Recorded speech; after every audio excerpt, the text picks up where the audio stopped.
नमस्कार दोस्तों, मैं हूं दीपक पत्थे और आप देख रहे हैं प्रदेश की आवाज। तो आइए बात करते हैं आज की कुछ खास खबरों की। ग्राहकों से व्यावसायिक नहीं बल्कि आत्मीय संबंध बैंक की श्रेष्ठता को प्रदर्शित करता है। A K. Patil. Bank of India Amla शाखा के द्वारा बैंक के 119वीं वर्षगांठ के अवसर पर आज लोको ग्राउंड रेलवे कॉलोनी आमला में एक कार्यक्रम का आयोजन किया गया। कार्यक्रम में बैंक के उपभोक्ता सहित रेलवे कर्मचारी गण, रेलवे पेंशनर्स बड़ी संख्या में उपस्थित थे। कार्यक्रम में मुख्य अतिथि के तौर पर अनिल कुमार पाटिल, ADEN रेलवे आमला उपस्थित रहे।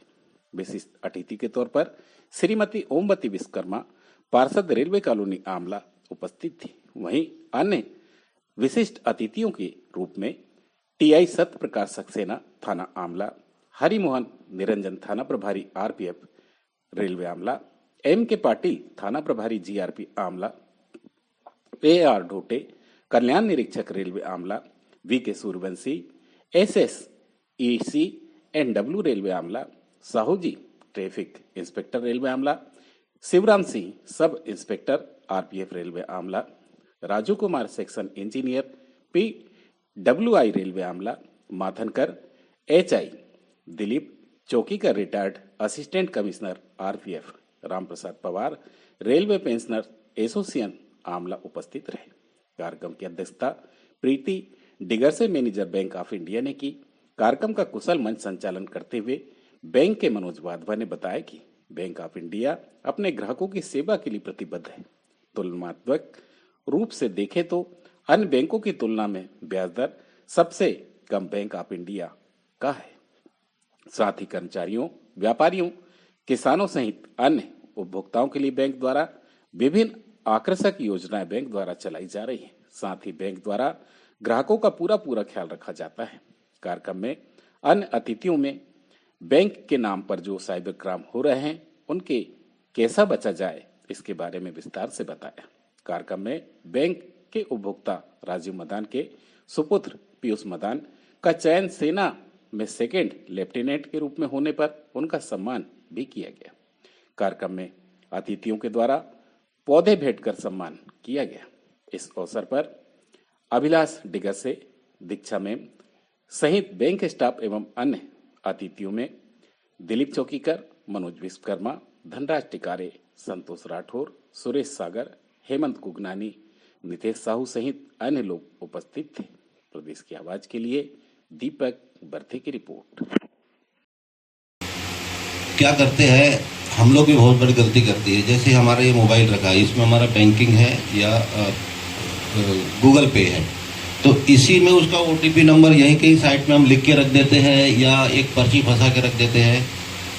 कहीं पर वो लाइन में लगा है आरोपी, कोई व्यक्ति लगा है, वो कोई सामान स्कैन कर रहा है, स्कैन से आप पासवर्ड डाल रहे हो, वो छुपके से आपका पासवर्ड देख रहा है। आप जब भी इसका लेन देन करते हो तो आपको देखो कि अपने पीछे कौन खड़ा है, कैसा व्यक्ति खड़ा है। ऐसा तो नहीं कोई पीछे लगा है और वो पासवर्ड देख लेगा आपको, अब पीछे से वो पता नहीं कब आपका मोबाइल चोरी कर लेगा। पासवर्ड आपने उसका देख लिया है उसने और आपका मोबाइल चोरी कर लेगा। आप चोरी की रिपोर्ट करने जाओगे तब तक आपके खाते से कितने अमाउंट वो निकाल चुका होगा। एक अकाउंट से दूसरे अकाउंट, दूसरे अकाउंट से तीसरे अकाउंट, ये चीज़ होती है। हम लोगों ने बहुत से लोगों को पकड़ा है। उसके अलावा हम लोग क्या करते हैं, अपने पॉकेट में बैंक का अकाउंट नंबर लिखते, कई बार हम लोग को याद नहीं होता है। अक्सर ये देखा है मैंने लोगों को कि अपने वॉलेट के अंदर रखा है अकाउंट नंबर, उसका पिन नंबर भी लिख के रखा है, क्योंकि बहुत लोगों को याद नहीं होता है। फिर वो पॉकेट चोरी कर लेते हैं, मोबाइल भी चोरी कर लेते हैं और आपका लेन देन कर लेते हैं। वो मैंने 30-30 लाख रुपए तक का मैंने रिकवर किया हूँ ग्वालियर में।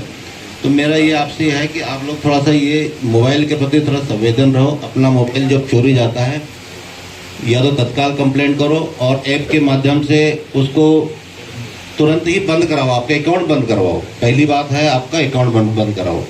अकाउंट बंद कराओ, पुलिस थाने में चले जाओ। अकाउंट बंद करने के लिए भी है, उसका एक नंबर है जो आपको हम बता देंगे कभी, अभी आपको पता होगा मैडम। कस्टमर केयर का एक नंबर होता है जो आपको तत्काल उसको बंद करना है। मोबाइल चोरी हो गया है या मोबाइल से आपका कोई लेन देन करते हो ये दो चीज़ इम्पोर्टेंट है।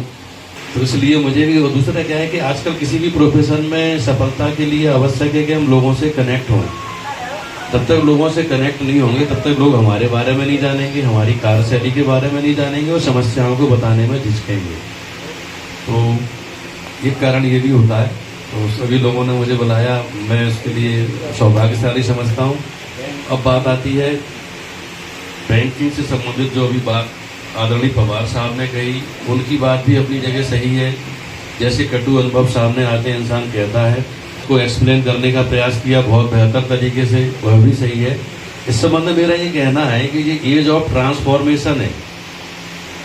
हमारी जो पीढ़ी है, मैं भी 50 पार का हूँ और मैक्सिमम लोग जो बैठे हैं, जो पेंशनर हैं, वो तो 60 पार के हैं।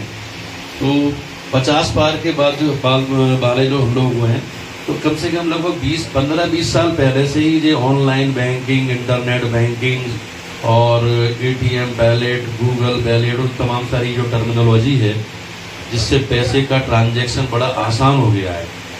और ये चीज़ों के हम बेनिफिट अगर देखें, जो प्रिकॉशंस हैं, उसके बारे में आप लोग अगर नेट पे भी खोज लेंगे तो थोड़ा सा हमको भी प्रयास करना चाहिए कि हम गूगल पे देखें कि हमें बैंकिंग के दौरान किन किन मतलब कौन कौन सी सतर्कताएं या सावधानी बरतनी है।